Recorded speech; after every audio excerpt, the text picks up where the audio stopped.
आज ट्रांसफॉर्मेशन का दूसरा पार्ट मैं आप लोगों को बताने चल रहा हूँ। इसके पहले पहला पार्ट का वीडियो जा चुका है और आप लोग उसे पढ़े होंगे, देखे होंगे। उसमें एडवर्ब टू को हटाना, रिमूव एडवर्ब टू बताया गया था और उसमें आपको 5 वाक्य भी दिए गए थे बनाने के लिए। वो आप बनाए होंगे, उसका उत्तर सुन लीजिए। पहला वाक्य था he is too weak to run a race with me. तो इसका उत्तर हो जाएगा he is so weak that he can not run a race with me. दूसरा है he is too gentle not to help you. Not लगा हुआ है तो दूसरे नियम के अनुसार हो जाएगा he is so gentle that he can help you. तीसरा है the river is too deep for them to cross. तो फॉर देम लगा हुआ है तीसरे नियम के, चौथे नियम के अनुसार। तो हो जाएगा the river is so deep that they can not cross. और चौथा दिया गया था the wind is too cold to go out. Go अकर्मक क्रिया है तो हो जाएगा the wind is so cold that one can not go out. और पांचवा दिया गया था she is too worried for her safety. तो हो जाएगा she is over worried for her safety. Excessive worried for her safety, excessively worried for her safety, extremely worried for her safety. She is worried for her safety more than enough. She is worried for her safety beyond the proper limit. तो ये मैं पीछे वाले का बताया। अब मैं आगे इसका बता रहा हूं। उसमें एडवर्ब टू को हटाना था, अब जस्ट उसका उल्टा है, एडवर्ब टू को लगाना। अब एडवर्ब टू को लगाना है इसमें पहला नियम है जब किसी वाक्य में क्लाज, वाक्य ना कहिए बल्कि क्लाज, जब किसी क्लाज में सो आता है और सो के बाद कोई एडजेक्टिव होता है, कॉपी लेके बैठे रहिए, लिखिए। सो के बाद कोई एडजेक्टिव होता है और उसके बाद दैट और कैन नॉट या कुड नॉट होता है, तो एडवर्ब टू को लगाते समय सो के स्थान पर एडवर्ब टू यानी टी डबल ओ लगा देते हैं तथा दैट के स्थान पर टीओ टू लगा देते हैं और उसके बाद जो सब्जेक्ट है और कैन नॉट या कुड नॉट है उसे समाप्त कर देते हैं। जैसे पहला उदाहरण है इसका, देखिए he was so poor that he could not buy this book. अब देखिए इसमें सो आया है, ये सो है और उसके बाद दैट है, दैट के बाद सब्जेक्ट ही कैन नॉट आया हुआ है। तो आपका नियम क्या कहता है कि सो के स्थान पर टू लगाएंगे। तो क्या हो जाएगा ही वाज, सो के स्थान पर क्या हो जाएगा T double O too, poor, और दैट के स्थान पर क्या हो जाएगा टू, और टू के बाद सब्जेक्ट और कैन नॉट कुड नॉट खत्म हो गया, तो ही कैन नॉट खत्म हो गया, बाय दिस बुक। तो क्या बन गया he was too poor to buy this book. He was too poor to buy this book. ये बन गया। दूसरा नियम लिखिए,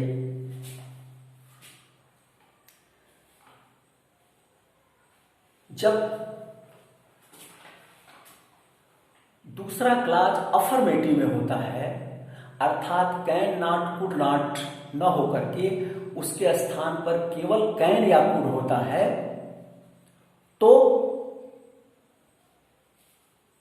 सो के स्थान पर एडवर्ब टू लगाते हैं और दैट के स्थान पर टू लगाते हैं, टीओ टू, और उस टू से पहले क्या लगा देते हैं नॉट लगा देते हैं, नॉट लगा देते हैं और फिर सब्जेक्ट और कैन नॉट या कुड नॉट खत्म कर देते हैं। अगर दूसरे क्लास का दूसरा क्लास अफर्मेटिव में हो, अर्थात कैन नॉट या कुड नॉट न होकर के केवल कैन या कुड हो या अफर्मेटिव में हो, तो सो के स्थान पर एडवर्ब टू लगा देते हैं और दैट के स्थान पर TO2 लगाएंगे। और चूंकि अफर्मेटिव में है, नॉट नहीं लगा है, तो अब TO2 के पहले नॉट लगा देंगे और उसके बाद नियमानुसार दैट के बाद जो सब्जेक्ट है ही सब्जेक्ट आया है वो और कैन नॉट कुड नॉट खत्म कर देते हैं। जैसे दूसरा है you are so rich that you can buy this house. ये वाक्य है, you are so rich that you can buy this house. पहले वाक्य में देखिए he could not buy, negative में नॉट लगा हुआ है, लेकिन यहां देखिए नॉट नहीं लगा हुआ है, यहां जो है यू कैन बाई अफर्मेटिव में है। तो अब इसको जब बनाएंगे तो हो जाएगा यू आर, सो के स्थान पर क्या आएगा टू, रिच, और दैट के स्थान पर टू हो गया और उससे पहले नॉट ले जाएगा, नॉट टू, और यू कैन बाई खत्म हो गया, बाई दिस हाउस। तो हो जाएगा you are too rich, you are too rich not to buy this house. तीसरा नियम है, लिखे आप, तीसरा नियम है यदि वाक्य का सब्जेक्ट कोई निर्जीव है तो दूसरे क्लास का सब्जेक्ट अगर it can not be could not be होता है या one can not could not होता है तो it can not could not या one can not could not ये दोनों समाप्त हो जाता है। यदि वाक्य का सब्जेक्ट कोई निर्जीव है तो दूसरे क्लास का सब्जेक्ट इट होगा या वन होगा। It can not be could not be या one can be one can not could not होगा।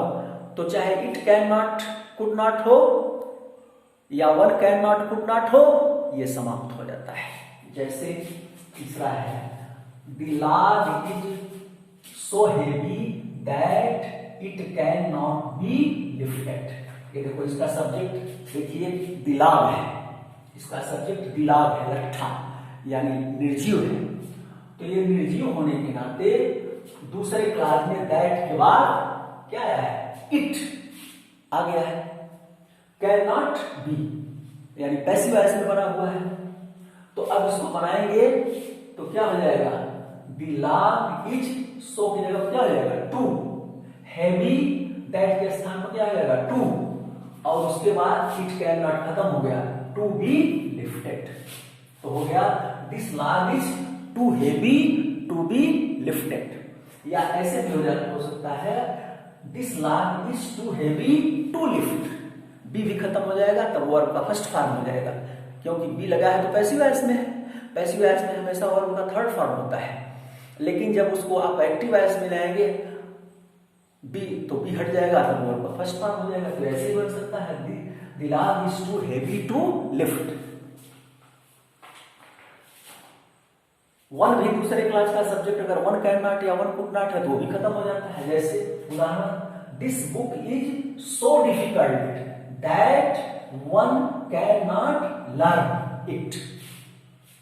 तो निर्जीव दिस बुक है और दूसरे क्लास का सब्जेक्ट वन आया है, तो जब बनाएंगे तो क्या हो जाएगा, दिस बुक इज, सो की जगह पर क्या हो जाएगा, एडवर्ब टू। तो हो गया this book is too difficult और दैट खत्म हो गया और वन कैन नॉट खत्म हो गया, तो हो जाएगा to learn. This book is too difficult to learn. चौथा नियम लिखिए, जब दोनों क्लास का सब्जेक्ट अलग अलग होता है, अर्थात पहले क्लास का सब्जेक्ट मान लीजिए कोई निर्जीव है और दूसरे क्लास का सब्जेक्ट सजीव आ गया, तो जब सब्जेक्ट डिफर कर जाता है तो दूसरे क्लास का जो सब्जेक्ट है अगर वो सब्जेक्टिव केस में है, सब्जेक्ट है तो सब्जेक्टिव केस में होगा, और प्रोनाउन है और सब्जेक्टिव केस में है तो TO2 से पहले फार लगाकर उस सब्जेक्टिव केस का ऑब्जेक्टिव केस लगा देते हैं। और यदि कोई नाउन है, नाम वगैरह, तो फार लगाकर सीधे वो नाम ही रख देते हैं। यानी अगर दोनों क्लास का सब्जेक्ट अलग अलग है, डिफर कर जाता है, तो दूसरे क्लास का सब्जेक्ट यदि कोई प्रोनाउन है तो उस प्रोनाउन का ऑब्जेक्टिव केस हम TO2 से पहले यानी इन्फिनिटिव 2 से पहले लगा देते हैं। और यदि कोई नाउन है तो 2 से पहले उस नाउन को ही रख देते हैं। जैसे आपका चौथा उदाहरण है, this mountain is too high that I can not climb. This mountain is too high that I can not climb. अब देखिए इस वाक्य में जो है एडवर्ब टू सो के स्थान, ये इस वाक्य में जो है सब्जेक्ट डिफर कर गया। पहले क्लास का सब्जेक्ट दिस माउंटेन निर्जीव है, दूसरे क्लास का सब्जेक्ट दैट के बाद आई सजीव है और आई सब्जेक्टिव केस में है, तो बनेगा तो क्या हो जाएगा, this mountain is adverb, this mountain is सो के स्थान पर क्या हो जाएगा एडवर्ब टू, तो हो जाएगा this mountain is too high for, for और आई का ऑब्जेक्टिव केस क्या हो जाएगा मी, टू से पहले लग जाना है फार लगा करके उसका ऑब्जेक्टिव केस, तो आई सब्जेक्टिव केस है, उसका ऑब्जेक्टिव केस क्या हो गया मी, तो फार लगा करके मी लग गया, for me to climb. The mountain is too high for me to climb, बन गया। अगर ऐसे रहता this mountain is too high, this mountain is so high that Ram can not climb, तब क्या हो जाता this mountain is too high for Ram to climb. अगर वहां रहता this mountain is so high that they can not climb, तो हो जाता this mountain is too high for, दे का ऑब्जेक्टिव केस क्या हो जाएगा देम टू क्लाइंब, ऐसे बन जाएगा। तो मेरे ख्याल से अब तो आपको स्पष्ट हो गया होगा। इसके बाद जो पांचवा नियम है, इस नियम में यदि वाक्य में ओवर आता है, एक्सेसिव आता है, एक्सट्रीमली आता है, एक्सेसिवली आता है, तो बिल्कुल हम इनको हटा देते हैं और इन्हीं के स्थान पर, बिल्कुल इन्हीं के स्थान पर एडवर्ब टू लगा देते हैं। इन्हें हटा देते हैं और बिल्कुल इन्हीं के स्थान पर एडवर्ब टू लगा देते हैं। यानी जब वाक्य में ओवर आता है, एक्सेसिव आता है, एक्सेसिवली आता है, एक्सट्रीमली आता है, तो बिल्कुल इनको हटा देते हैं और ठीक इन्हीं के स्थान पर एडवर्ब टू लगा देते हैं। जैसे देखिए पांचवा नियम बताया, मैंने आपको बताया ही, ओवर लगा हो, एक्सेसिव लगा हो, एक्सेसिवली लगा हो, एक्सट्रीमली लगा हो, तो इन सब को हटा देते हैं और इसके स्थान पर जो है एडवर्ब टू लगा देते हैं। जैसे उदाहरण है, she is over anxious for the safety of her son, she is over anxious for the safety of her son. Over के जगह हो सकता है she is excessive anxious for the safety of her son, she is extremely anxious for the safety of her son, she is excessive extremely anxious for the safety of her son. तो चारों में से कोई हो, over, excessive, excessively, extremely, उनको हटा देते हैं और बिल्कुल उनके स्थान पर ही एडवर्ब टू लगा देते हैं। जैसे सी इज ओवर के जगह लग गया too anxious for the safety of her son, she is too anxious for the safety of her son, बन गया। अब एक नियम और लिख लीजिए, यदि वाक्य में अंत में मोर देन इनफ या बियॉन्ड द प्रॉपर लिमिट लगा हो, तो एडवर्ब टू लगाते समय मोर देन इनफ और beyond the proper limit in दोनों को हटा देते हैं और पीछे से इनको हटाने के बाद दाहिने तरफ से ही बाएं तरफ चलते हैं और जहां हमको एडजेक्टिव मिल गया उसी के पहले एडवर्ब टू लगा देते हैं। जैसे उदाहरण एक है, शी इज एंग्जियस, यही वाक्य है, she is anxious for the safety of her son beyond the proper limit, यानी वाक्य के अंत में क्या आ गया, बियॉन्ड द प्रॉपर लिमिट। अब बियॉन्ड द प्रॉपर लिमिट खत्म हो जाएगा तो बियॉन्ड द प्रॉपर लिमिट समाप्त हो गया, ये पूरा समाप्त हो गया। अब आप इधर से खोजिए, यहां से इधर चलिए, एडजेक्टिव खोजिए। सन एडजेक्टिव है नहीं, हर एडजेक्टिव है नहीं, ऑफ एडजेक्टिव है नहीं, सेफ्टी है नहीं, दी है नहीं, फार है नहीं, एंग्जियस एडजेक्टिव है, एंग्जियस एडजेक्टिव है, इसके पहले एडवर्ब टू लगा दीजिए तो हो जाएगा she is too anxious for the safety of her son. बाकी सब हट गया, बियॉन्ड द प्रॉपर लिमिट हट गया, यहां मोर देन एनफ भी हो सकता है, जैसे she is anxious for the safety of her son more than enough, she is anxious for the safety of her son more than enough, तो तब भी वही करेंगे, मोर देन एनफ हटा देंगे और इधर से चलेंगे, जहां एडजेक्टिव मिल जाएगा उसके पहले एडवर्ब टू लगा देंगे। मुझे पूरा विश्वास है कि अब आपके समझ में चीजें आ गई होंगी, स्पष्ट हो गया होगा। इसलिए एक्सरसाइज के लिए मैं बोल रहा हूं, कुछ थोड़ा बहुत लिख लीजिए और इस पर एक्सरसाइज आप किए रहिएगा।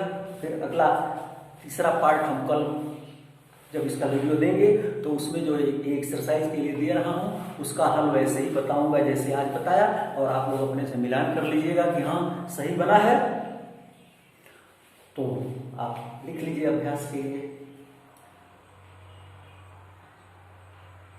He was so poor that he could not buy this book. He was so poor that he could not buy this book. दूसरा लिखिए, You are so rich that you can buy this book. You are so rich that you can buy this book, नहीं लिखिए house. You are so rich that you can buy this house.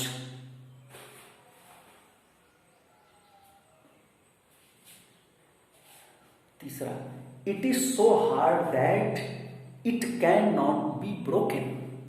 It is so hard that it cannot be broken.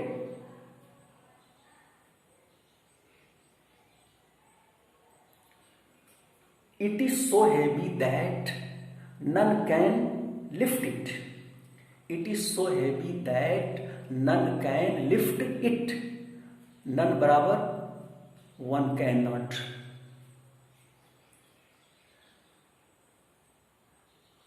She speaks so fast that she cannot be followed.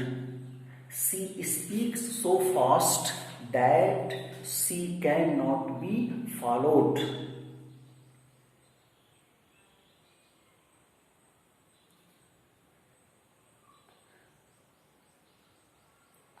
अगला लिखिए, This book is so costly that we cannot buy it. This book is so costly that we cannot buy it.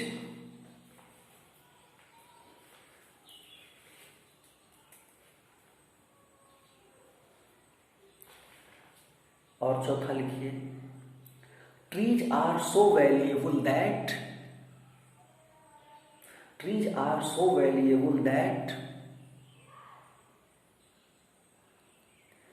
they should not fall them unnecessarily.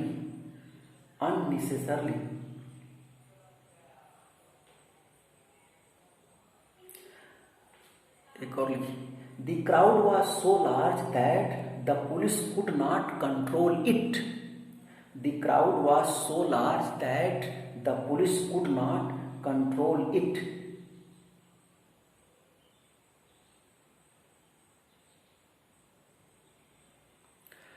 अगला, the class is noisy beyond the proper limit. The class is noisy beyond the proper limit.